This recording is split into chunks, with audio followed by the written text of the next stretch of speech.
On a frozen mountainside, a Marine veteran found himself hunted not by enemies overseas, but by soldiers in his own homeland. With only his German shepherd by his side, every step through the blizzard drew him closer to betrayal buried deep in his past. What his dog did in that storm shocked everyone who heard the story.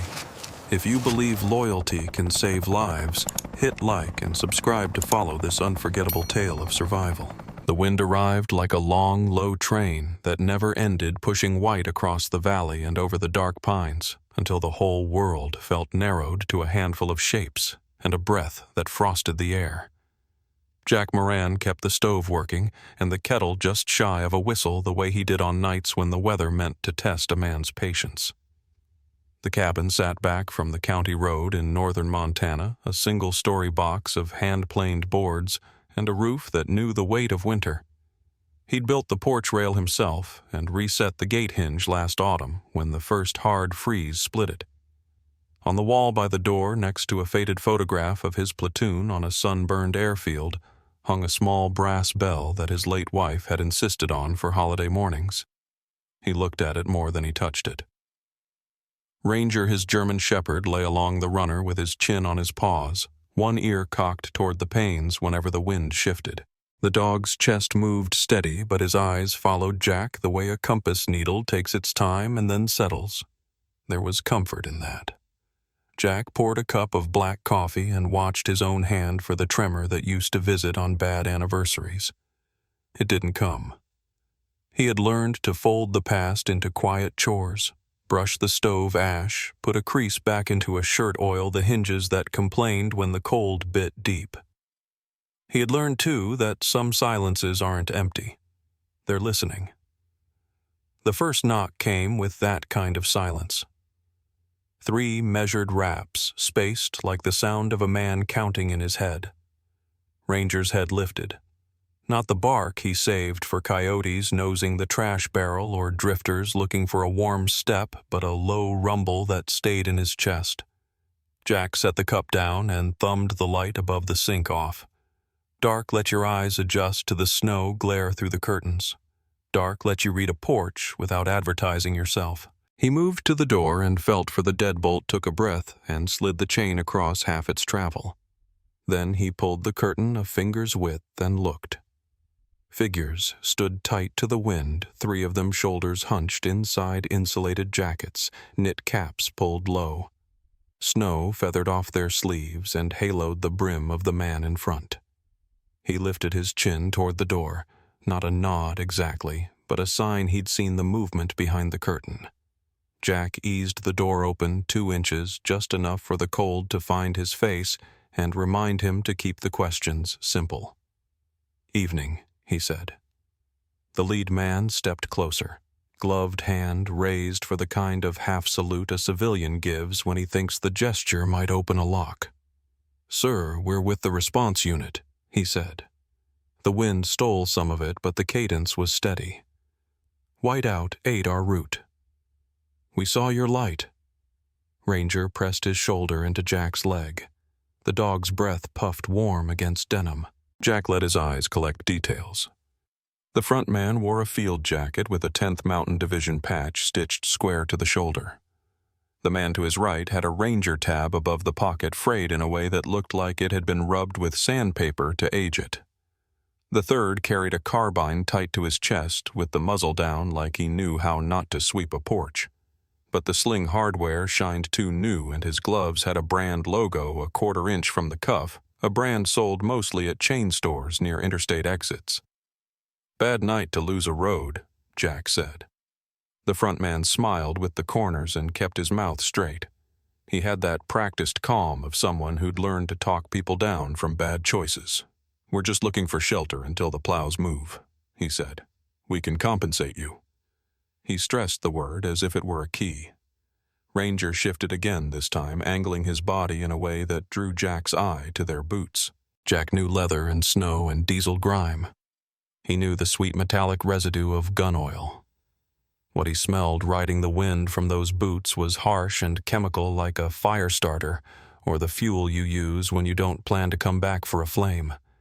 It wasn't the sharp scent of polish from a barracks inspection. It was something you pour fast from a can. "Your unit," Jack asked, keeping the door at its 2-inch limit. The front man tapped the patch with a gloved knuckle and said the division name like a password he expected to work. The wind laid the snow sideways for 3 long seconds, and in that brief lull, Jack heard another sound radio hiss clipped off quick the way someone palms the transmit and rethinks a word. The third man's shoulder twitched as if a voice had found his earpiece. Ranger's rumble deepened. Jack's eyes dropped back to the uniforms. The tabs told one story. The hardware told another. The carbine wore an aftermarket foregrip popular with civilian contractors. The man on the right had a holster with the retention screw backed out just enough for a quick draw, which was odd for a storm night when ice could take a weapon from your hand faster than a thief. "You come up from the county line?" Jack asked. "We came across from the river," the front man answered without the beat most locals take when they think through small geography. Across from the river meant a logging road the county had closed after an early thaw undermined the culvert. It meant a detour you only took if you had a reason to avoid the main. Jack let the cold work on the exposed skin of his wrist to keep his thoughts slowed down. He had learned that speed did a man no favors at a doorway. "Ranger," he said low, and the dog shifted to plant himself square between Jack and the slit of winter outside. The front man took the movement in, and his eyes flicked just once to the dog's collar. "He friendly?" the man asked. "To me," Jack said. The man smiled with his teeth, this time quick and meant to reassure. It didn't.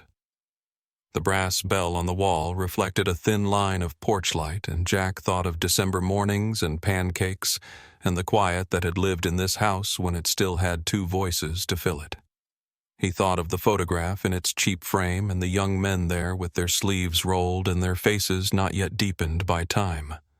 The wind pressed and the door vibrated against the chain. "We can wait on your porch if that's better," the front man offered after a silence that ran long enough for everyone to feel it. "We'll be out of your way." Ranger's head dipped, then leveled eyes on the man's boots again. Jack made his decision the way he made all the hard ones after he came home by listening to the piece of himself that had kept him alive when plans cracked. "There's a barn," he said. 400 yards back, lee side of the hill. Door faces away from the wind. "You can ride out an hour there." The front man blinked once, and something thoughtful passed over his face. "We're not asking for much," he said. "Just heat for the night." Jack nodded at the snow stinging his knuckles. "Barn's closer," he said. The second man shifted his feet, and the chemical smell came stronger. It pulled a dim memory from a corridor in Ramadi someone had poured accelerant along sandbags to make a message burn tall enough for a drone. Jack fought the urge to close the door with a slam. He breathed slow. "I'll walk you to it," he said. "The way you do when you've decided trust isn't on the menu, but you haven't chosen a fight." The front man relaxed a fraction relief, or the performance of it. "Appreciate it," he said, stepping back so the wind could fold between them. Jack closed the door enough to throw the latch and slipped into his parka.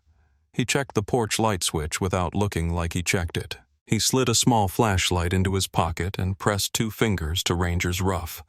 "With me," he whispered, and the dog's muscles readied under his hand. When Jack opened the door again, snow skated across the boards in sheets. The men waited in a tight group, shoulders sloped against the wind.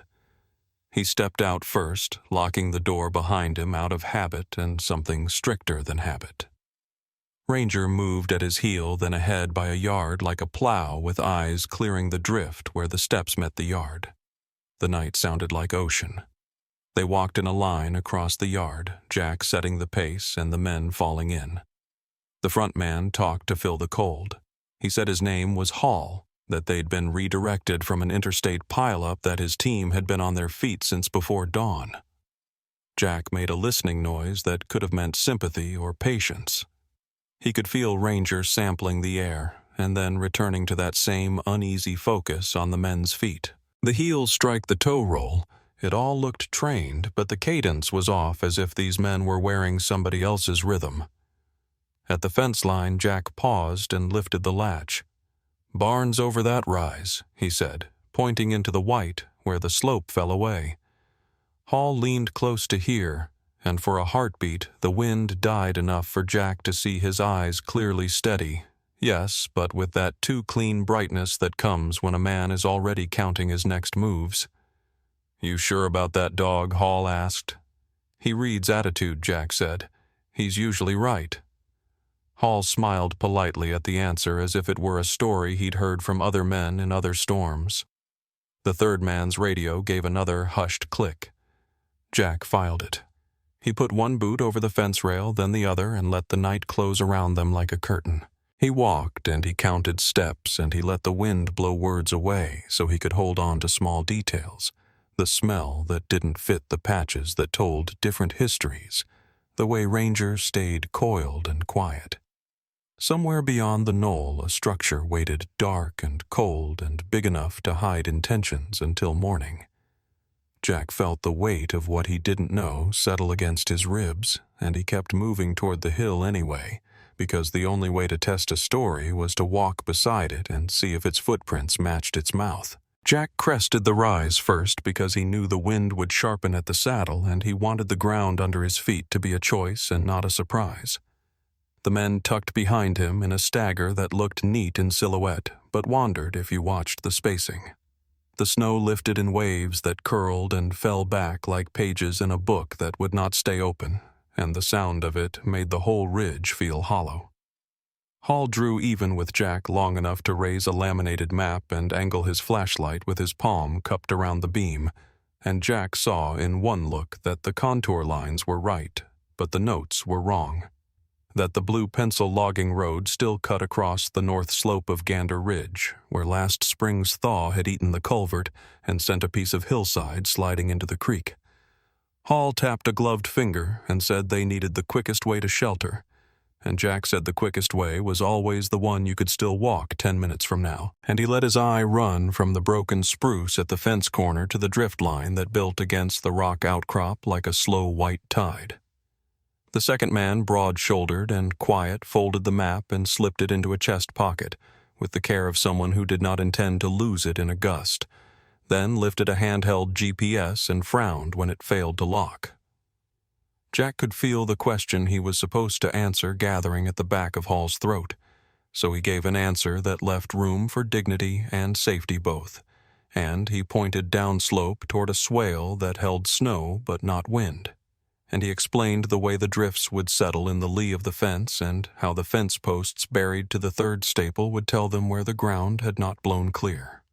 Ranger moved ahead at a trot that wasted no steps, his tail level and his head turning to drink in the storm's breath as if it carried letters a man could not read. Hall said they had lost the county road when a semi jackknifed at the curve near the old grain silos, and Jack said he believed it because he had seen that stretch go glassy when the temperature slipped 3 degrees in under an hour. But he did not believe that a crew who had managed to drive the river road in a whiteout had suddenly forgotten where the ridgeline cut the wind. And he kept that doubt where men keep the small tools they may need later. As they slid into the swale, the storm grew whispery, not lighter but closer, and the sound of their own boots on crust became the loudest thing. And it was then that Hall asked Jack to take point for the next mile to lead them to the barn door and make sure the boards were not swollen shut, and Jack said he would. And he stepped out front because sometimes the only way to see the angle of the trap is to walk in it with your eyes open.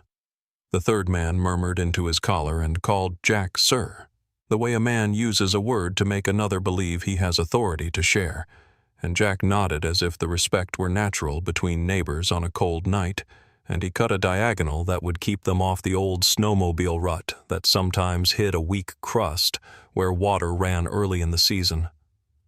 Ranger stopped so abruptly that Jack's sleeve tugged tight along his shoulder.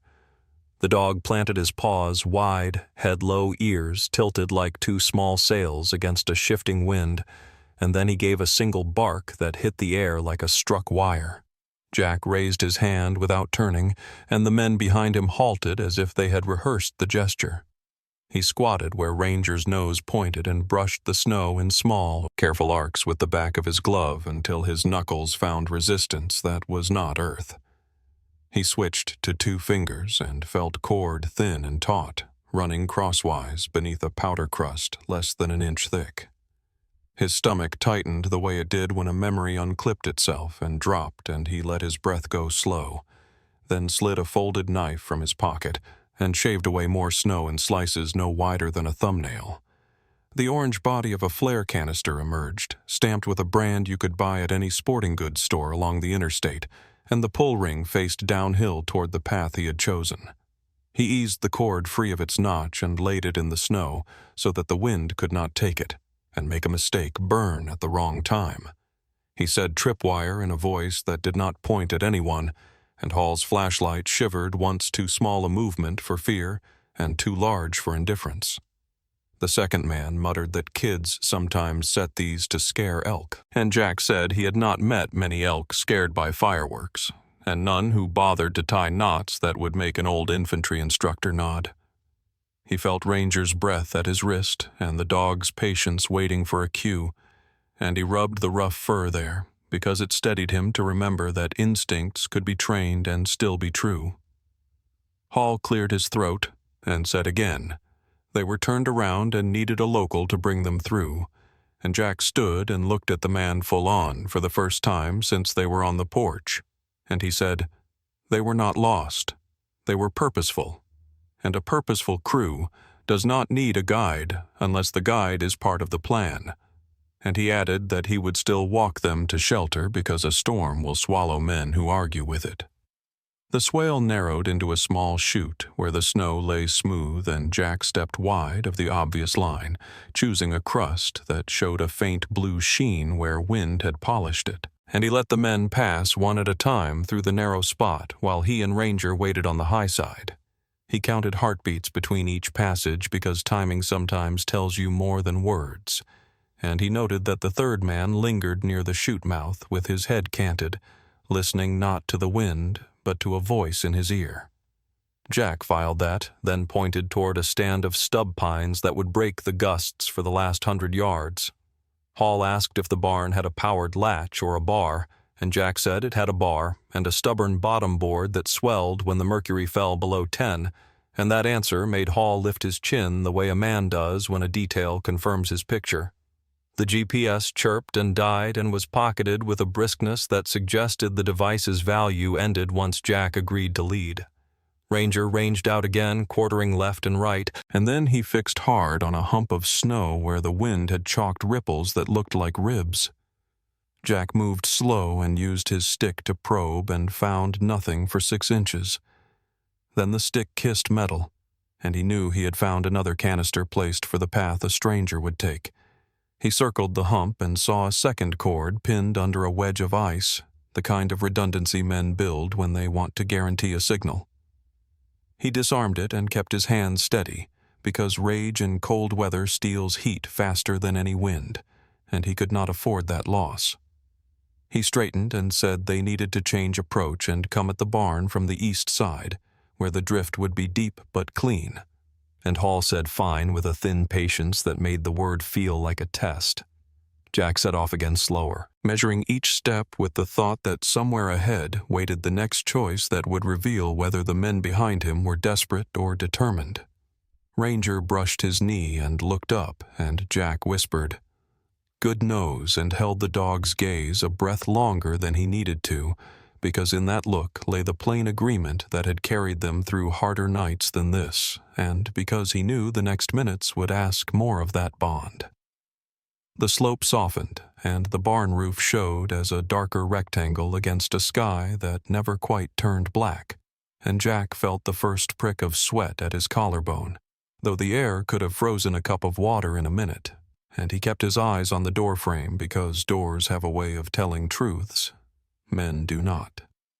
Hall closed the distance to walk shoulder to shoulder and said he appreciated the help, and Jack said he would always show a man the way out of a storm, and he left unsaid the part where he would not be led into one by a map that still believed a road existed where a hillside had already fallen into water.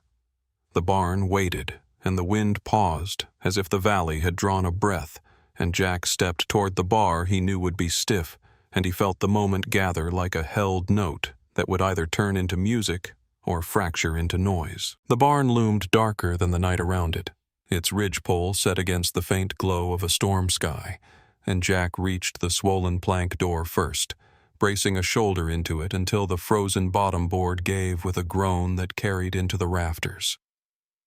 Ranger slid through the opening at once, his paws soundless on the packed dirt floor, circling the interior with his nose working in quick sweeps. Hall followed close behind, gesturing the other two men inward, as if the barn were his to grant.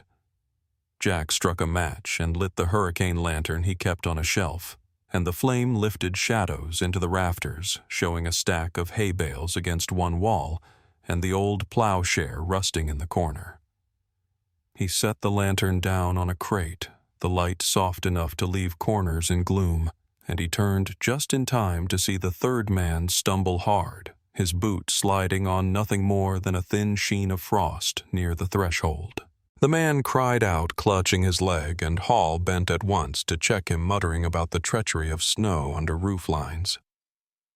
Jack crouched too, his habit stronger than his doubt, and pulled the pant leg back where crimson had already seeped. The cut was straight too clean, not the jagged tear that ice makes when it bites through fabric.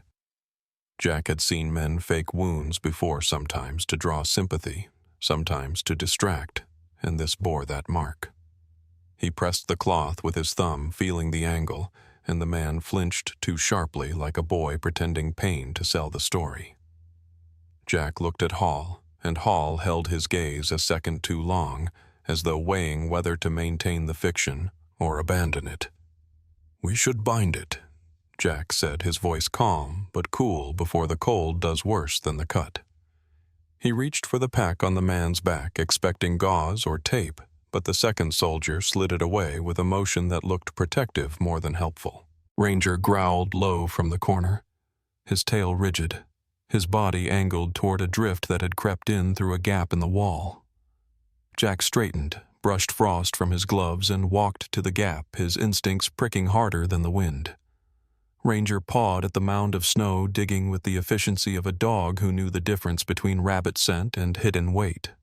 His claws scraped canvas, and he dug faster until a corner of olive drab appeared, the kind of fabric used in packs sold by surplus stores. Jack knelt and pulled it free, a medium ruck half buried its straps stiff with ice. He unbuckled it under the lantern light, and what spilled out was not bandages, but nylon zip ties, rolls of duct tape, and a set of restraints coiled like they had been packed for quick use. There was no sign of medical supplies, no sign of rations, nothing that spoke of survival or rescue. Hall stepped forward too quickly, his hand half raised as if to claim the pack before the contents betrayed him further. But Jack stood and let the light speak for itself.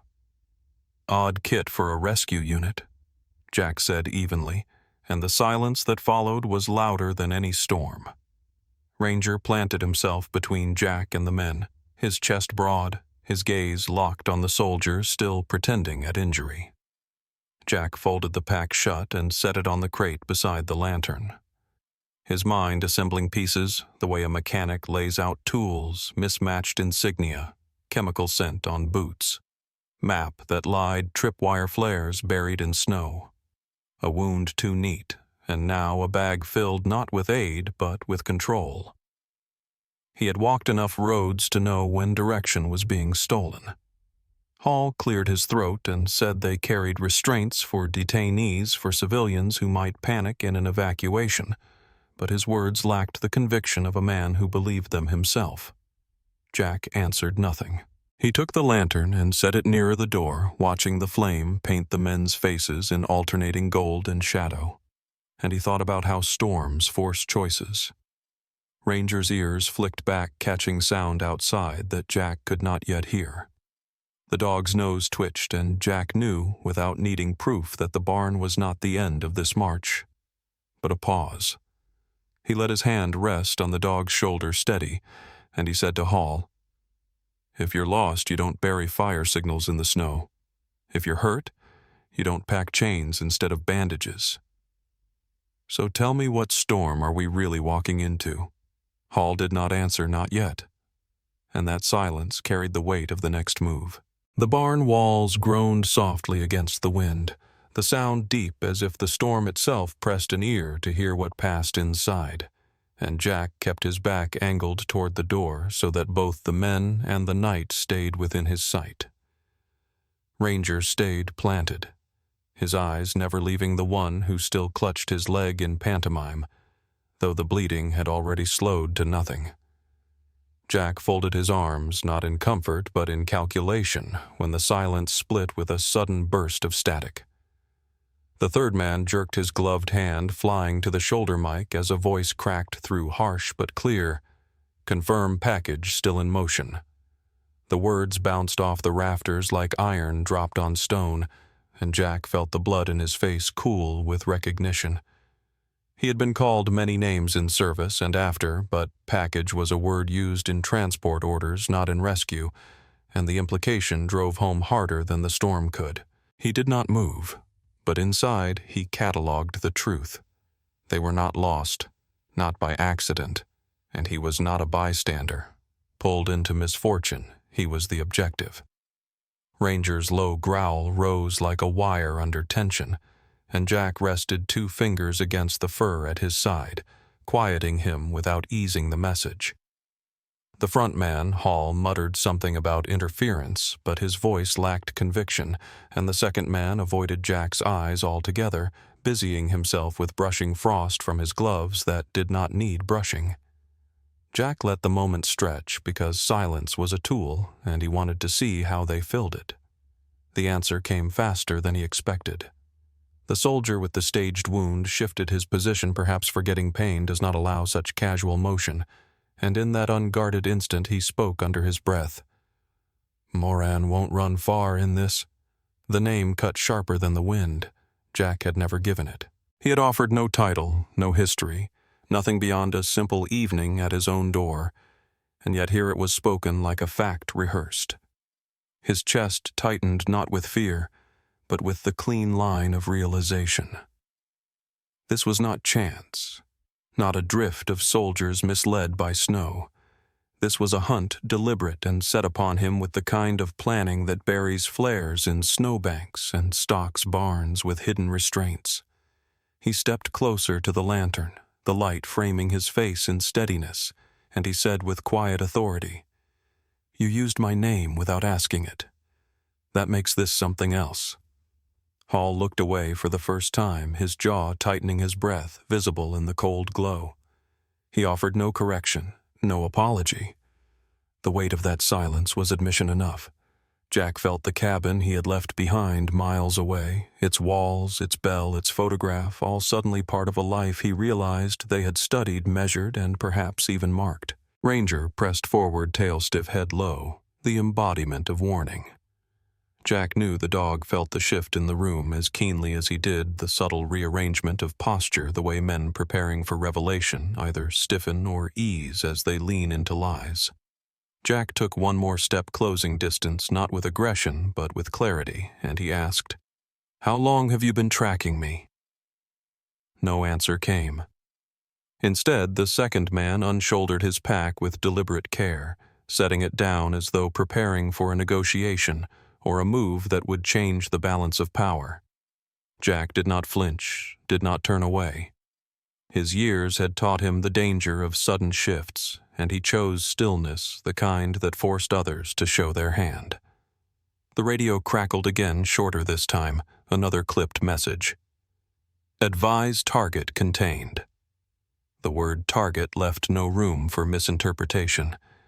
Jack saw it reflected in Hall's face, a flicker of responsibility, perhaps regret, but not surprise. This was his mission, and Jack was the mission's center. Ranger barked once sharp, echoing the truth already thick in the air. Jack drew in a breath and said, steady, "You've come here for me, not for Storm, not for duty, not for roads. The question is why." Hall's eyes narrowed, and for the first time he looked at Jack without the mask of courtesy. It was not malice exactly, but the cool acknowledgment between men who understood that honesty had stepped into the room and could not be sent out again. The storm rattled the eaves and the lantern flame bent in the draft, but Jack held his ground, the weight of betrayal clear, the shape of the hunt undeniable, and the barn no longer a shelter but a stage. Somewhere beyond the walls lay the rest of the plan, and he understood that to step out again would mean walking into its teeth. The air in the barn grew tight, too tight for 4 men, and a truth laid bare, and Jack knew the storm outside was safer than the silence within. So he lifted the latch without a word, pushed the door into the white roar, and stepped into the night with Ranger tight against his leg. The wind struck like a wall, filling his ears, blinding him with sheets of snow that drove sideways, but he did not hesitate. Behind him came the sound of boots scraping wood and the metallic snap of rifles raised, and he ducked low, pulled Ranger's collar, and slid into the slope that dropped behind the barn. The storm covered him as though it had waited for this exact moment, a gust turning loose snow into a curtain, and he rode it like a man choosing chaos over certainty.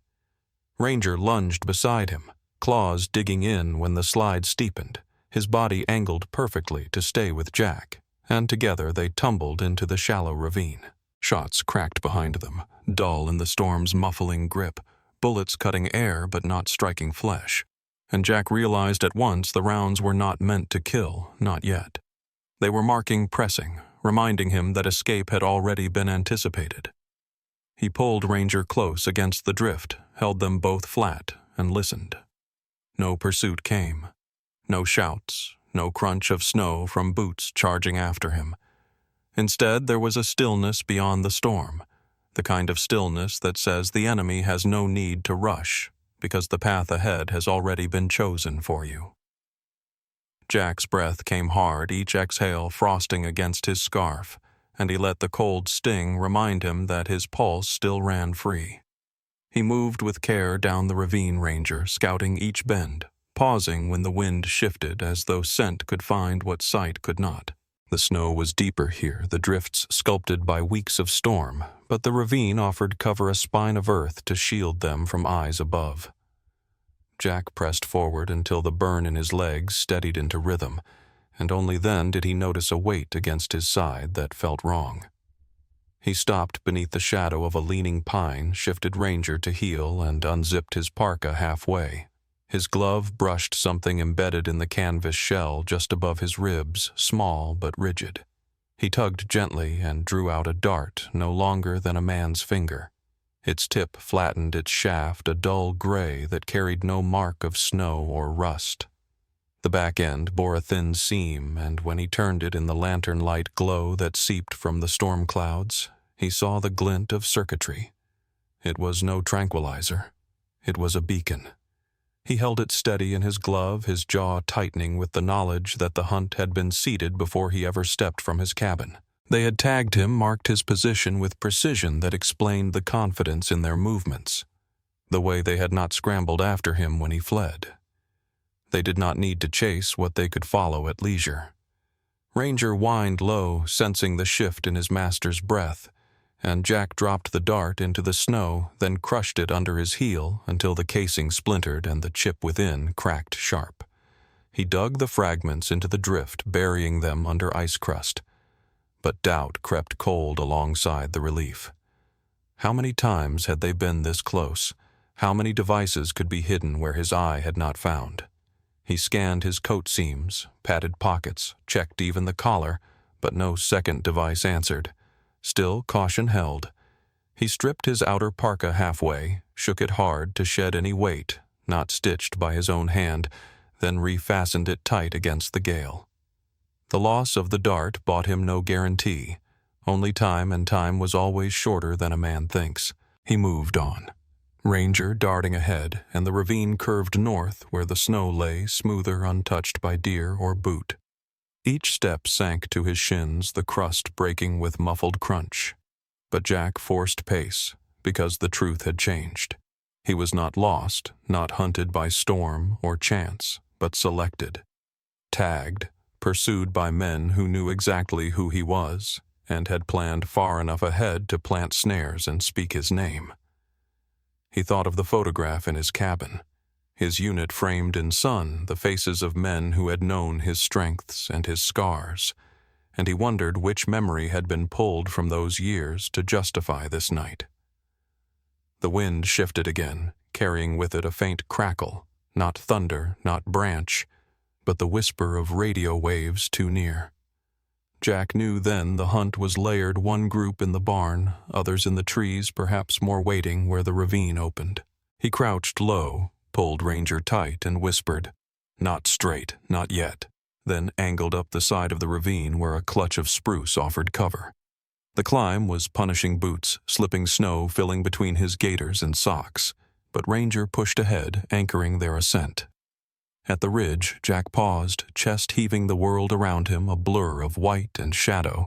But within that blur, he saw what mattered, a line of prints too, even too fresh, cutting across the slope leading toward the direction he had been heading. He did not follow.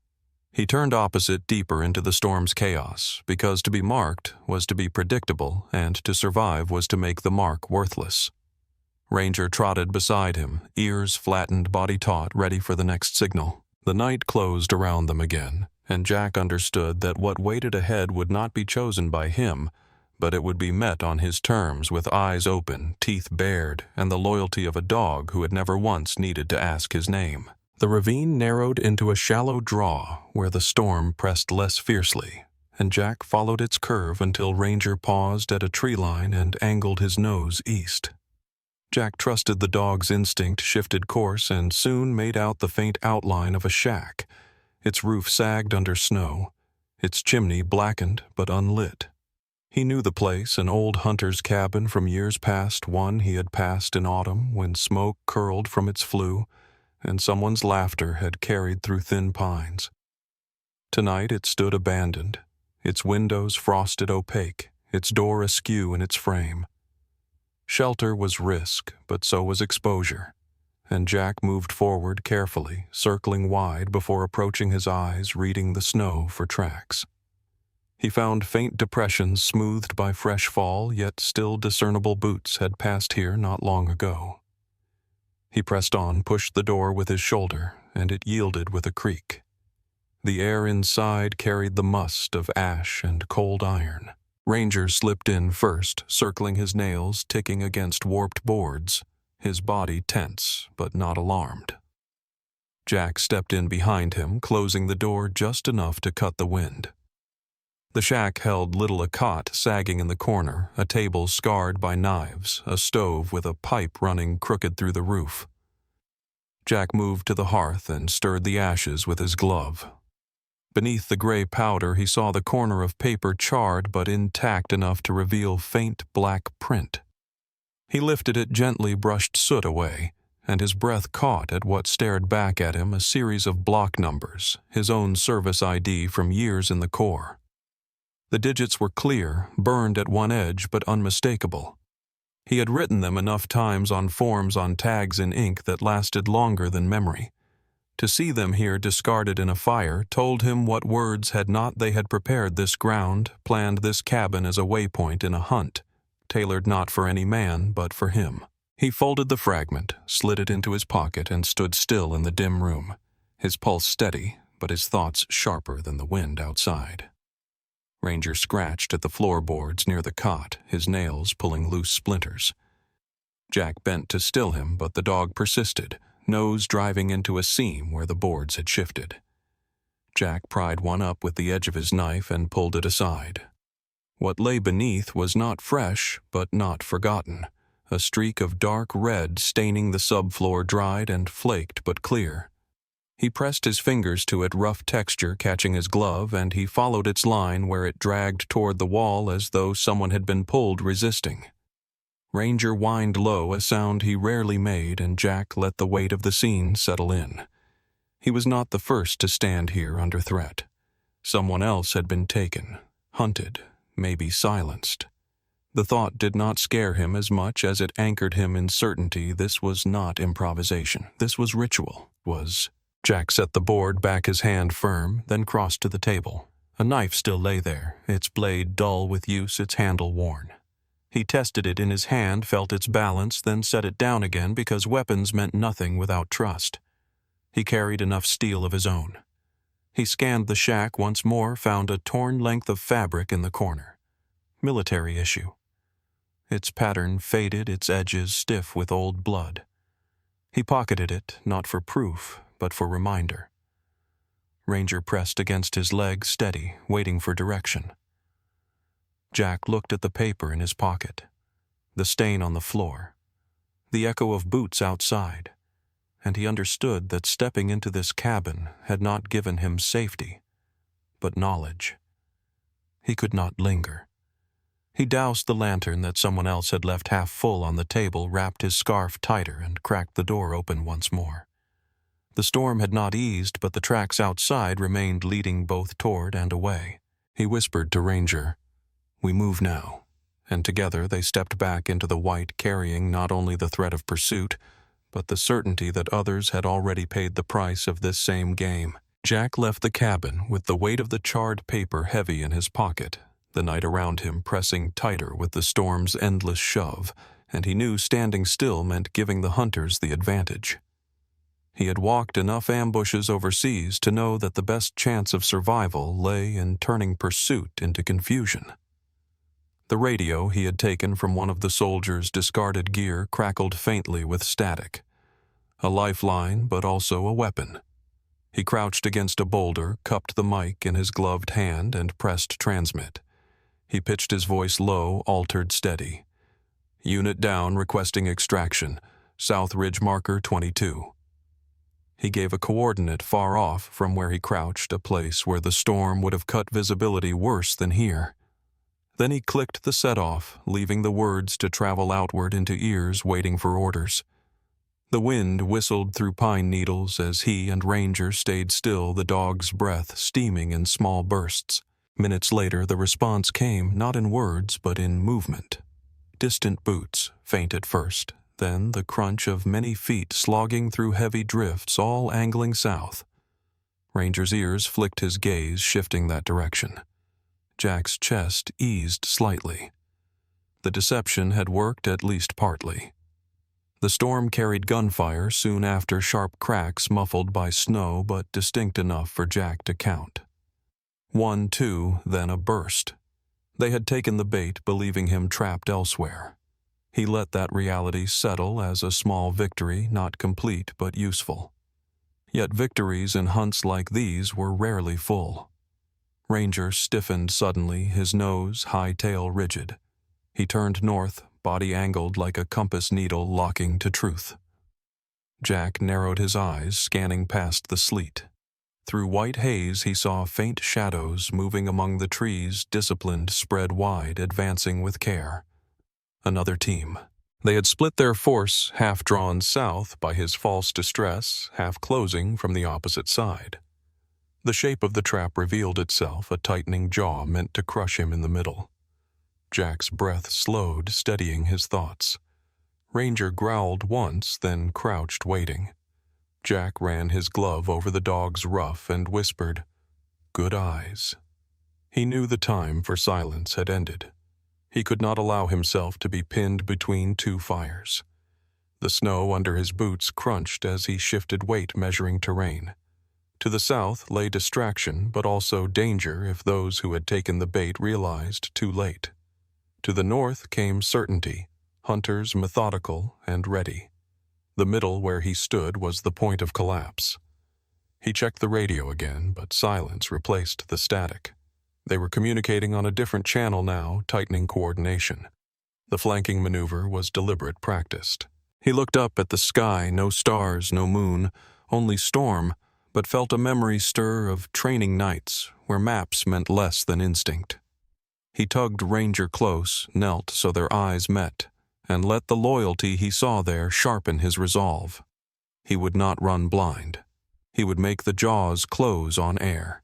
He backed into the trees, each step placed to muffle sound. His body angled down slope. Ranger followed without hesitation, nose testing, wind ears tuned. Jack shifted direction 3 times in quick succession, weaving a false path for any trackers. then paused behind a fallen spruce where snow mounded thick. He pulled a flare from his belt, cracked it, and tossed it far to the right. It hissed to life, burning bright against the white, its red glow casting jagged shadows. Within moments, he heard movement shift, boots crunching toward the light voices, low but urgent. They thought they had him. But Ranger's focus never left the north. The dog trembled with quiet tension, and Jack knew another line of soldiers was still pressing, unwilling to be fooled. He set his jaw, felt the storm sting his cheek, and whispered, "We move east." Together they broke cover, sliding along a shallow ridge, Ranger running half a step ahead, clearing drifts. Behind them, the flare sputtered, its glow fading, but gunfire cracked there 2 wild shots at shadows. The diversion had bought him seconds, no more. The north line adjusted, closing faster. He heard their pace now quickened by certainty, and he understood the next choice would decide whether he lived another hour. The snow swallowed sound, but Ranger's body spoke louder than words, every step a signal, every pause a warning. Jack read him the way a man reads maps, not for what they show, but for what they mean. Ahead, the ridge dipped, leading into a hollow that might offer cover or trap. Jack had no choice but to test it, for the jaws behind him were already closing. The hollow dipped into darkness where trees leaned heavy with snow, their branches creaking as if whispering warnings to any who dared pass beneath. Jack crouched at the edge, studied the terrain, and saw the faint shimmer of disturbed powder where boots had passed too recently to be disguised. Ranger stiffened tail, straight ears pricked. Jack pressed him low and shifted into the shadow of a fallen pine. The hunters believed him between their jaws, but jaws can be broken if you strike them from the hinge. He settled into position, rifle cradled, breath measured, waiting. Minutes passed until a shape emerged through the curtain of snow, a soldier moving steady, his silhouette crisp against the white. He carried himself with purpose, weapon angled down, eyes sweeping side to side.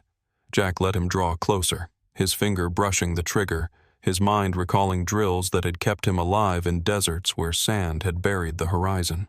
At 10 yards, the man paused, turned his head as though he sensed something, and Jack squeezed.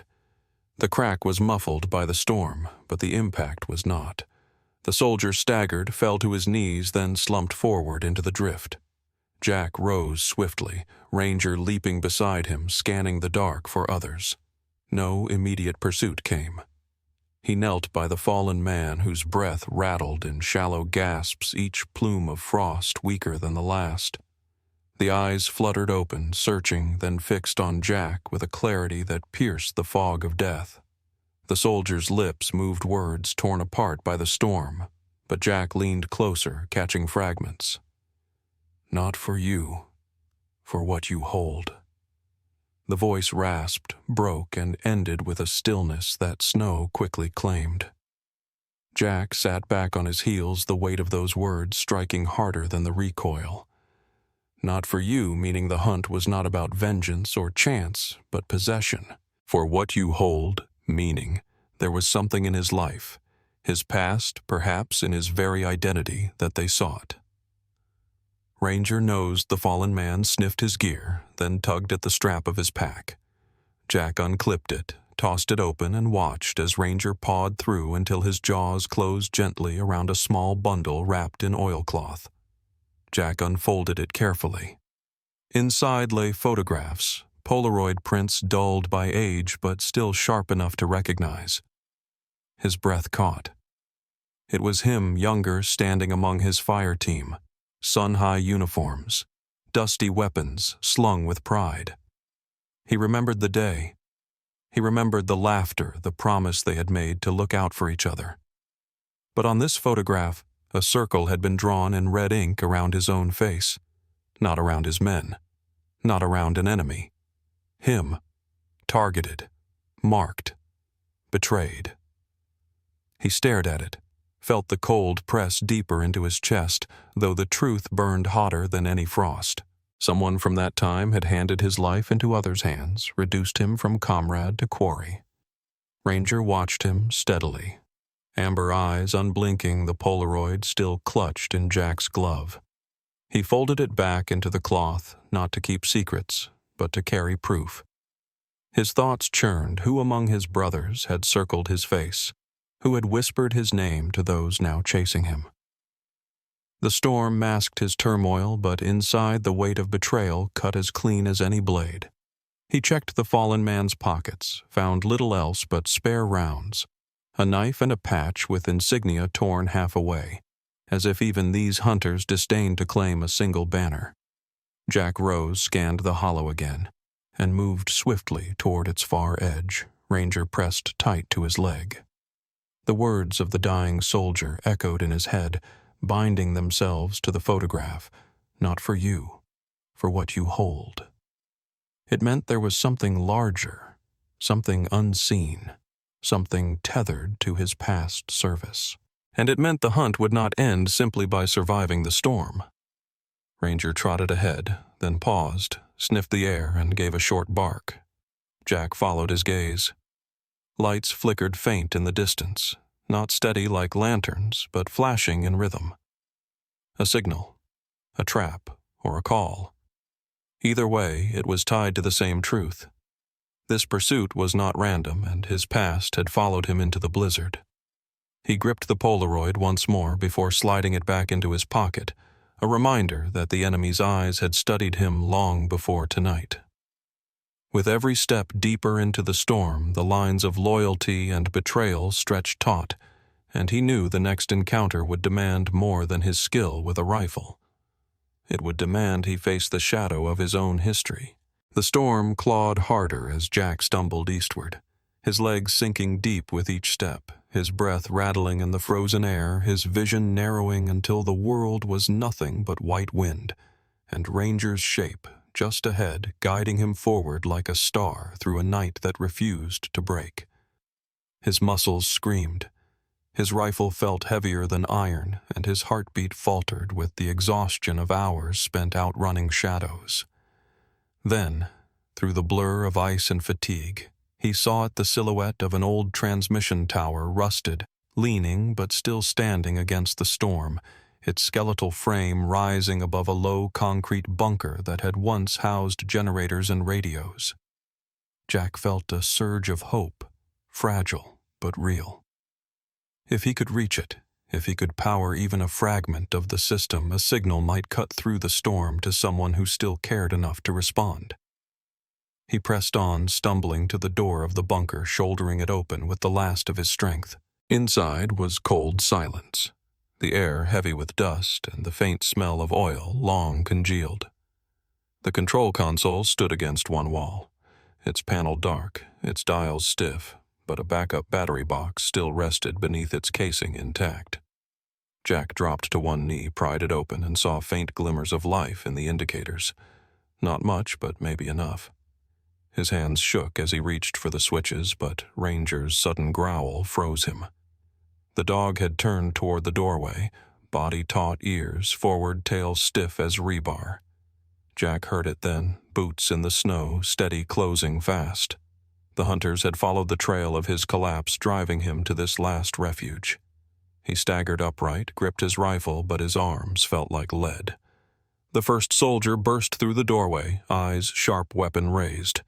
Jack fired once, the round tearing through the frame, but his stance faltered, his legs buckling beneath him. He collapsed against the console, gasping, his vision fading to black around the edges. More soldiers flooded in their shapes, crowding the doorway, rifles glinting. Ranger exploded into motion, teeth flashing, a snarl ripping from his chest that filled the bunker with primal fury. He lunged at the lead soldier, clamping down on his arm, dragging him backward into chaos.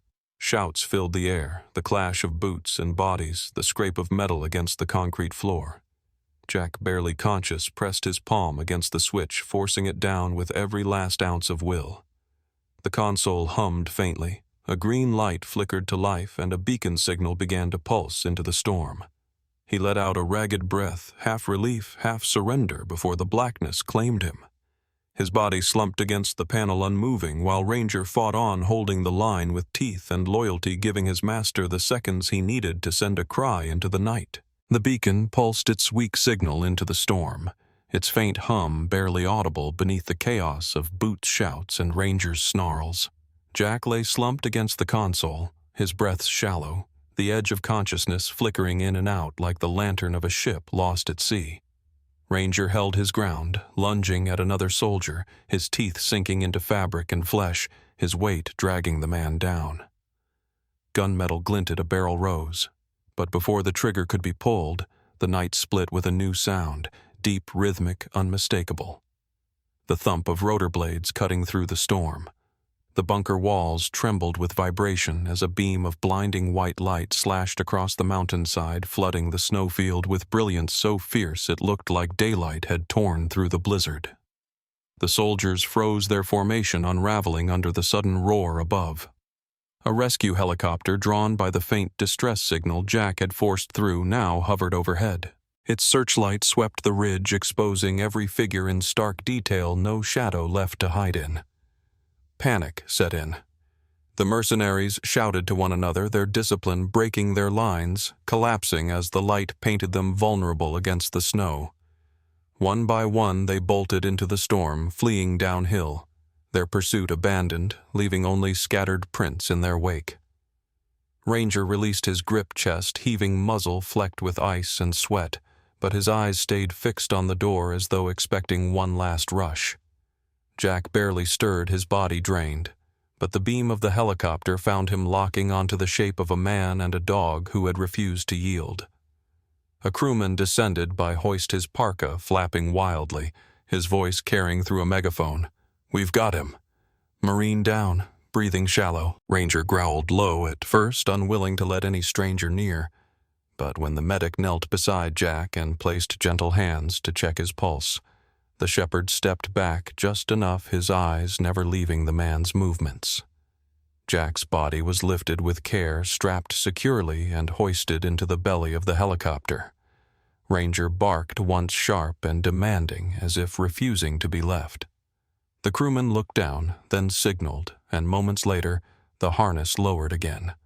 Ranger was clipped in his powerful frame, lifted into the air, suspended for a breathless moment, before landing inside the cabin beside his master. The doors shut against the storm, and the helicopter banked south, its rotors carrying them away from the mountain that had nearly become their grave. Weeks later, the blizzard was only a memory, but the scars it left remained etched across Jack's body. He lay in a hospital bed, bandages wrapping his ribs, his shoulder stitched from shrapnel, his breath steadier each day. On the table beside him rested the Polaroid photograph and the torn notebook he had carried, their contents now evidence. Investigators had combed the cabin, the packs, the fallen gear, piecing together the truth that had nearly been buried in snow. Testimonies, cross-checked with Jack's account, revealed a network of corruption within the very contractors sworn to serve. The circle around his face was not the work of strangers. It was part of a long betrayal, a scheme to erase inconvenient witnesses. And yet, despite everything, the truth had survived, carried out of the storm by a dying man's last words and a shepherd's unyielding vigilance. The day of the recognition ceremony dawned cold but clear. The hall filled with uniforms, officials, and neighbors who had followed the story of the Marine who had been hunted but endured. Jack stood straighter now, though his body still carried aches from the ordeal. Ranger padded beside him. His coat brushed his gait. Proud amber eyes steady. When Jack's name was called, the hall rose in applause, the echo rolling like thunder. He walked forward, Ranger close, and accepted the medal placed in his hand. But instead of raising it high, Jack turned, dropped to one knee, and wrapped both arms around the shepherd who had carried him through the storm. The dog pressed his head against Jack's chest tail, low eyes half closed in quiet acceptance. Jack's voice was low, but those nearest heard it steady with gratitude. "You kept our oath." The hall quieted for a breath, and in that silence the bond between man and dog spoke louder than any speech. They had faced betrayal, death, and storm, and yet they had endured. Outside, the winter sun broke through thin clouds, casting light across the flag that hung above them. a reminder that loyalty still held meaning, and that sometimes survival was not just about strength, but about faith, kept unbroken between soldier and companion. This story shows how loyalty can stand stronger than betrayal even in the darkest blizzard. What part stayed with you most, the desperate flight the shocking truth revealed, or the dog's final act of protection? Tell us in the comments below and let us know your city or country. Be sure to like this video and subscribe for more stories that matter.